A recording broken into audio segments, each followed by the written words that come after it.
Well, the next question says, the gas responsible for the death of a person sleeping in a closed room with burning cigarette or burning furnace is, you must have heard of in the news or must have read in the newspaper sometime that when it is cold winter night, people when sleeping they end up leaving a burning cigarette or burning angiti or burning furnace inside the room while they keep all the doors and windows of the room closed.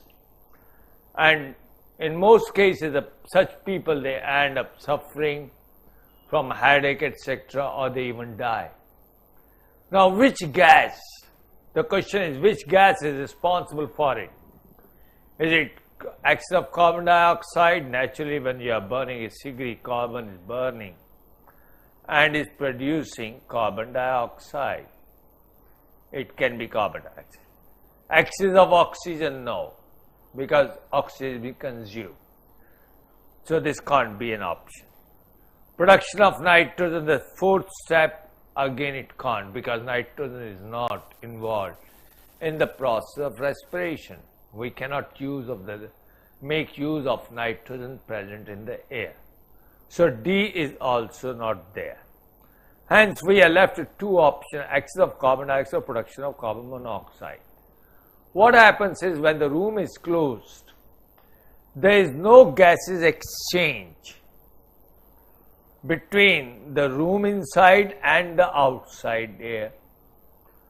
Therefore, whatever the oxygen is available inside the room is used up. Carbon dioxide is produced. But cigarette, this angiti has yet to burn.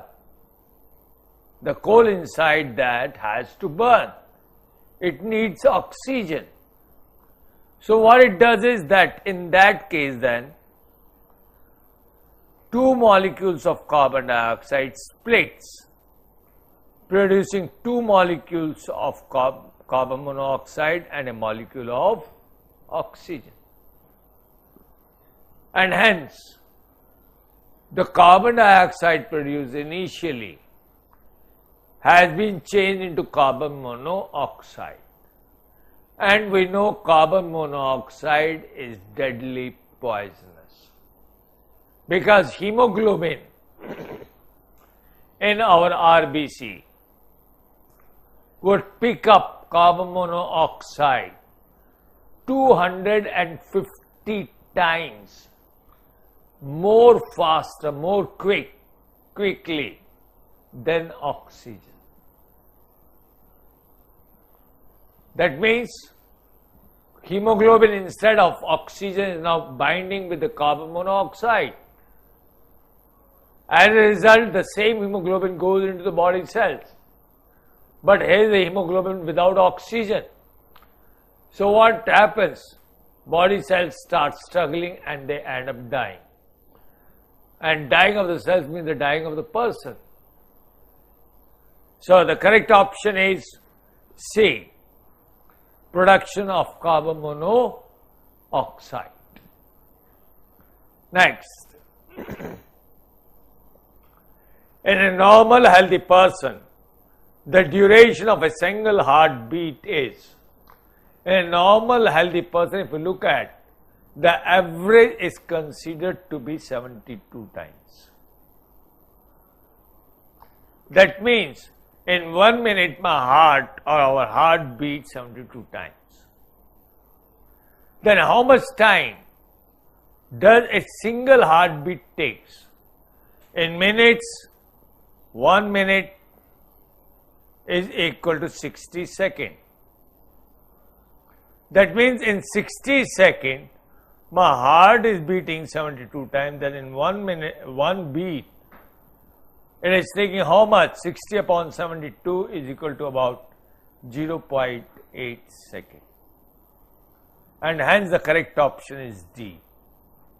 That beating at the rate of 72 times per minute, a single heartbeat takes 0.8 seconds. That means it completes its cardiac cycle. blood goes in and blood comes out. Deoxygenated blood goes in and oxygenated blood comes out. Next, the animal phylum known to show alternation of generation and polymorphism. Now, you need to understand what actually the polymorphism means. Polymorphism, morphology. Polymorphism is from the term morphology.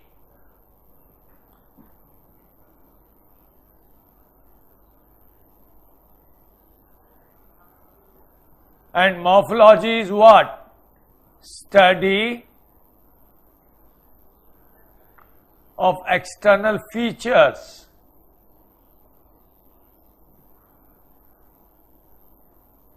That how an organism looks like.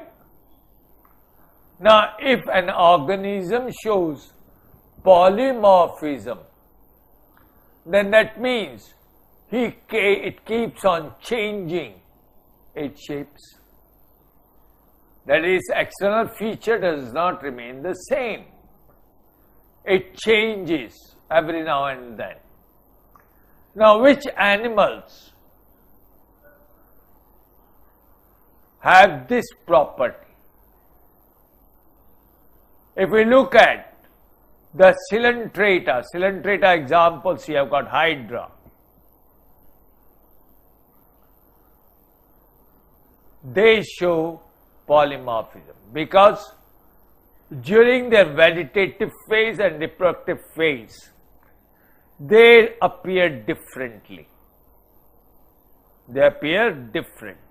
That we call as polyphase and medusa phase. Polyphase is like this. In medusa phase, they are opposite.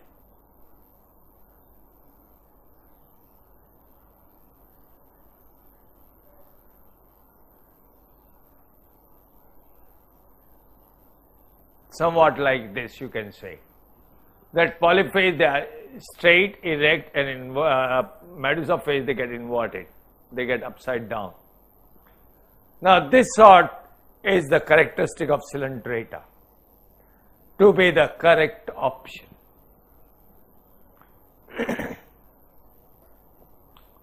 Next, among plants, the term living fossils has been used for. Living fossil means plants that are alive, but they have the characteristics similar to characteristic of those plants which had once lived on the surface of earth. And if we look at that, we realize that cycadales, plant cycas, having plants like cycas, you must have seen a tree like this in the gardens, having the branches at the top. Like an umbrella sort and having its rough bark. Like these. These plants are cycas. These trees actually are cycas. They show a relationship or a feature that interlink or that explains the development or the origin of angiosperms from the gymnosperms. Why? Because in them they have the neck like this.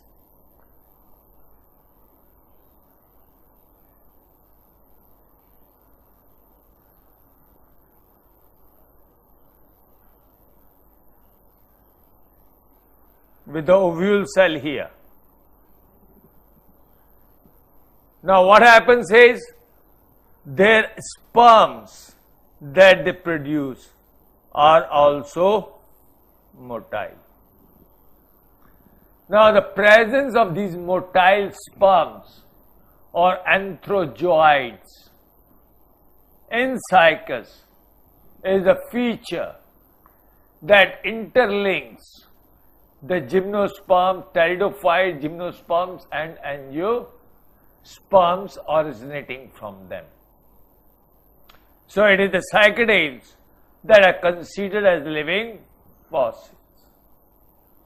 Now if it is animals, then in animals is scorpion.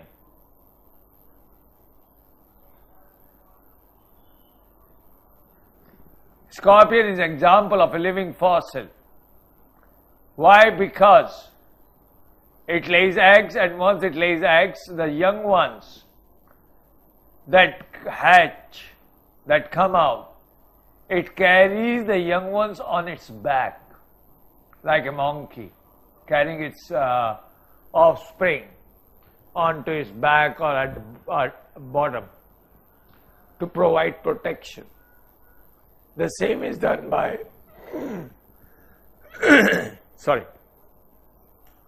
the same is done by the scorpion, by the animals. So scorpion in animals and cycadales in plants are considered as the living fossils. I repeat, cycadales with plants like cycas and animals, that is scorpions, are considered as living fossils because they show the primitive characteristics and help interconnect the origin of one species or one class or one phylum to from the other phylum or other class or other organism. Next,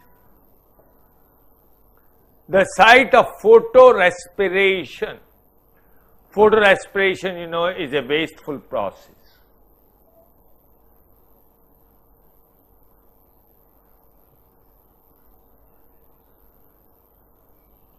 In plants, it is a wasteful process. And of detoxification, that means when we eat the food, some of the toxic poison substances may go with the food, and once those substances reach to the liver cells, liver try to neutralize them, to normalize those toxic substances. Now, the site of photorespiration in plant and of detoxification cell, liver cell, in animals is, where does within a cell it takes place? Glycosomes, lysosomes, peroxiomes and oxysomes. The correct option is peroxiomes. Peroxiomes are the structures, they are the vacuole-like structures that are the site of photorespiration in plants and of the detoxification in the case of animals, in liver cells or kidney cells.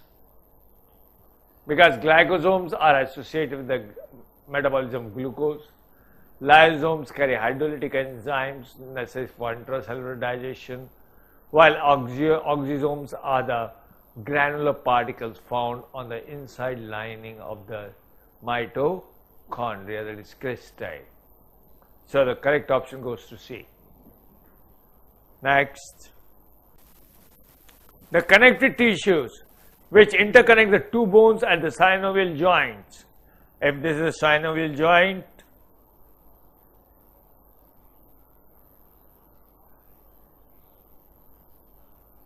that means a joint that allows the movement. Here is a muscle that comes and attaches it.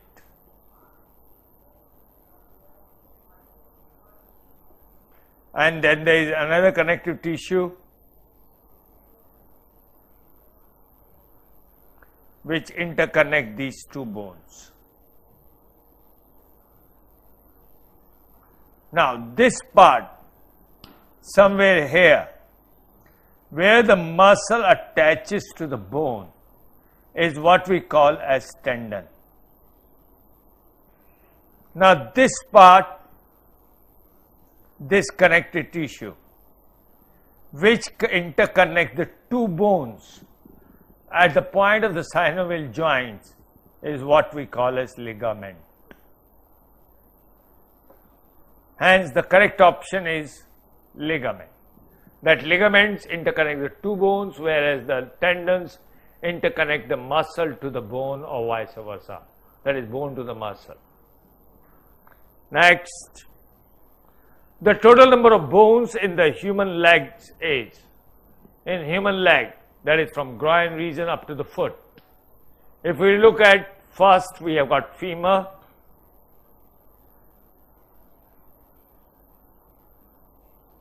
then we have got radius ulna,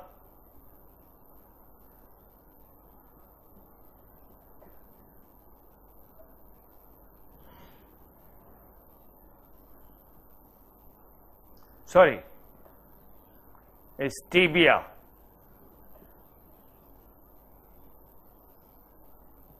and fibula, radius ulna are in the hand. And then there is another one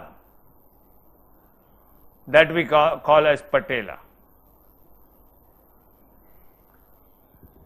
Now legs, it's not saying leg, it is saying legs. So if we look at total, there are 4: femur, patella, tibia, fibula. That means 4 into 2 is 8. So that's the correct option. Had it been hand, then it would have been humerus, and then 2, radius and ulna. In both hands, then it would have become 6 for arms. For legs, it's 8 to be the correct answer. Next, the total number of phalanges in both hands of a person is, phalanges, these parts. That if we look at a finger, finger has got these 3 parts like this. 1, 2, 3,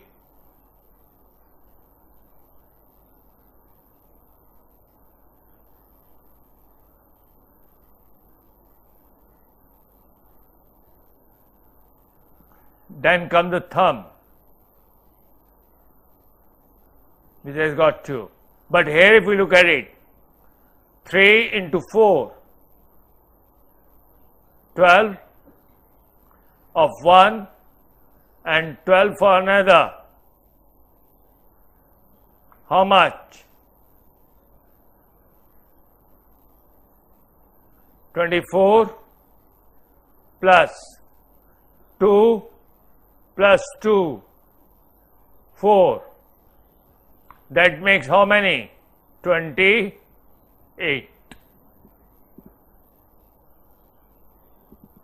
So in both hands we have got 28 phalanges. Next, the lobe of the brain known to be associated with the auditory stimuli. Auditory means hearing. Now, which of the lobe is closer to the ear? Frontal, parietal, temporal, or occipital? That is front, middle, back, or side. It is a side which is closer to the ear, and the side lobe is none but is the temporal lobe, and hence is the correct answer. Next, the formation of annual rings in higher dicot plants represent difference in annual rings. That means if this is a stem, 1 year, next year,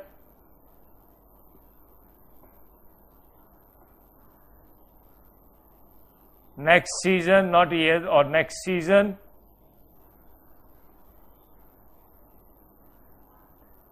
next season, and the next season again, like this. That means from the growth, from the center, the growth is taking place on the side.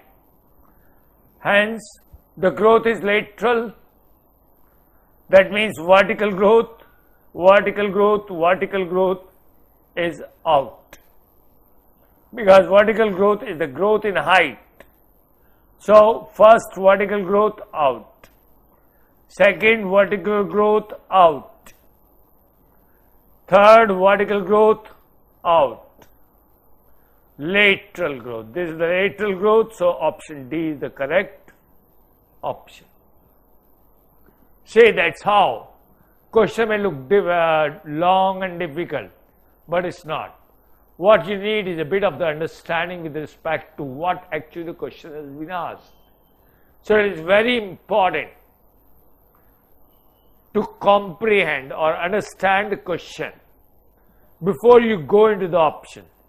Because once the subject is clear, then to reach to the option is not a difficult job. It's become more easier. As here, what we are talking about, the annual rings, formation of annual rings take place on the lateral side. Right? The plant does not grow taller with the formation of annual rings. The stem becomes thicker and thicker, the circumference increases. So that's the lateral growth. Now my three options are saying vertical growth, but vertical growth and annual ring has got no relations. Hence, the option which has got lateral growth becomes the correct answer. Next,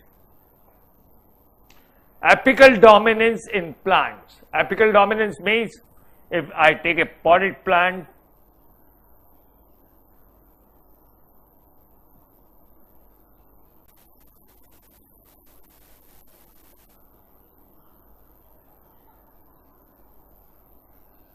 like this.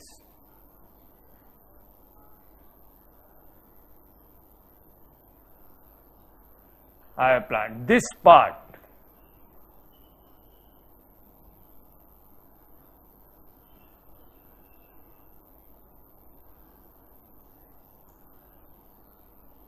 is what is called as apical.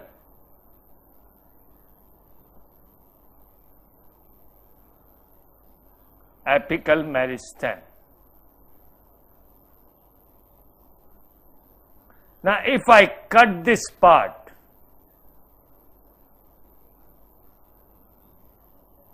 what will happen? Because as long as it is on top, intact with the plant, it is dominating, it is master for the other birds that are here. But once I cut it, what happens? These meristems on the sides, right, at the nodal and internodal regions that we call intercalary, they get activated. And when they get activated, what they do? They promote branching. The plant starts branching. Therefore, if you say in the garden, if you look at the hedges, that is, if this is the path, then on the side the gardener grows some plants that grow as hedges, right? The gardener keeps on cutting from the top, not only to give them a good shape, but also to make them branch so that they spread and become more dense. Hence, the apical dominance always promotes branching.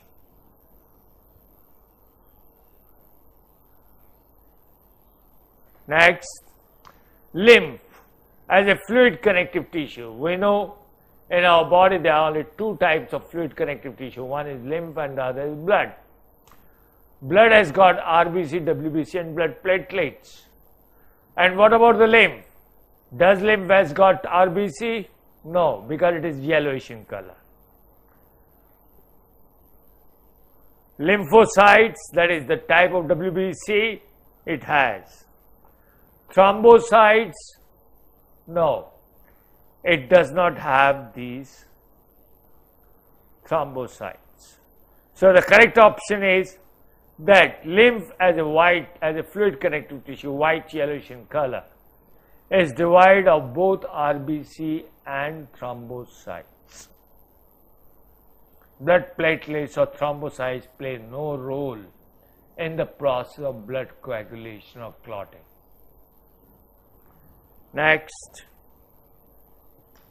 the wisdom tooth, that means the tooth that develops or that arises somewhere at an age of about 17 to 20 years or later, an year earlier or a year later, is what we call as the wisdom tooth, Akkal Dar, that you call as in Hindi.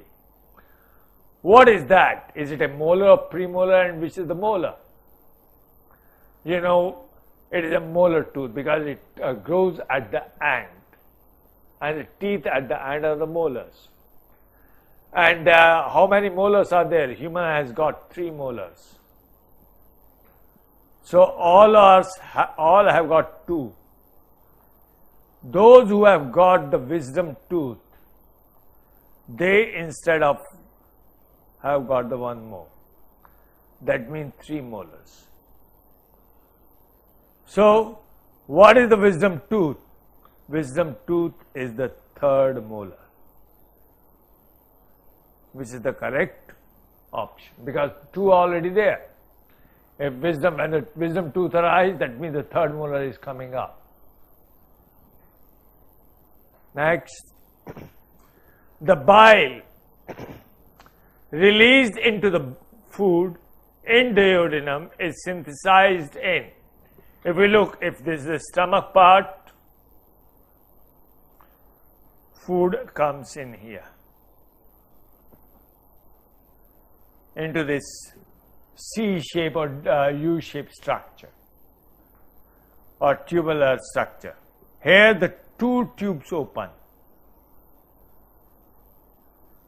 one like this and other like this.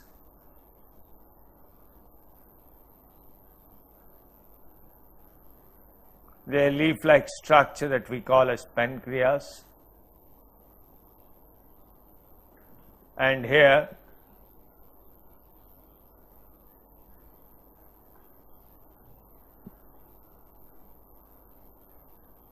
is a structure like this,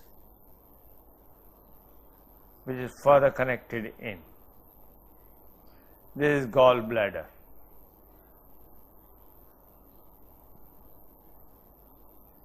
From here what comes is what we call as bile juice. Now bile juice is here. Is it the gallbladder that is synthesizing the bile juice, or is synthesized somewhere else and brought and packed there? Actually, if we look into, the bile juice is synthesized in liver. Liver synthesizes it, and then if this is the liver synthesizes, then there is a duct called as cystic duct.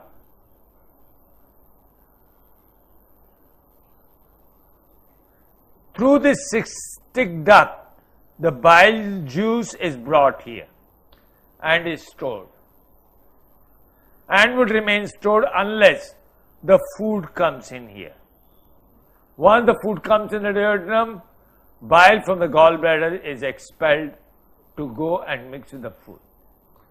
So, the storage of bile juice is in the gallbladder, but the synthesis of bile juice takes place in liver. Pancreas has nothing to do with the bile juice, so is the stomach. So, naturally, they are the 2 which are out. Next, the pH range of the human blood is, if you remember that in the excretory system, where it learned that one of the important functions of the kidneys is to maintain the blood pH. Why? Because enzymes are very, very specific. Any change in the pH may activate or deactivate or destroy them.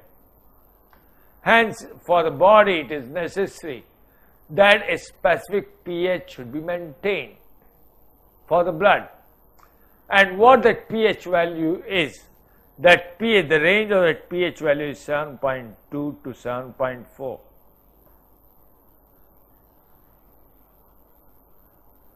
That is the correct option.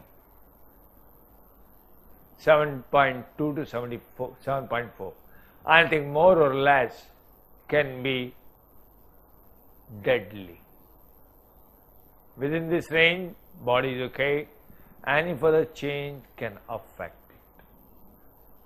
Therefore, the kidney failure, kidney problems creates a hell of problem to the person suffering from this malfunctioning kidney, because kidney fails to perform this function of maintaining the blood pH, and as a result the whole body get affected. Whole body, all body cells get affected.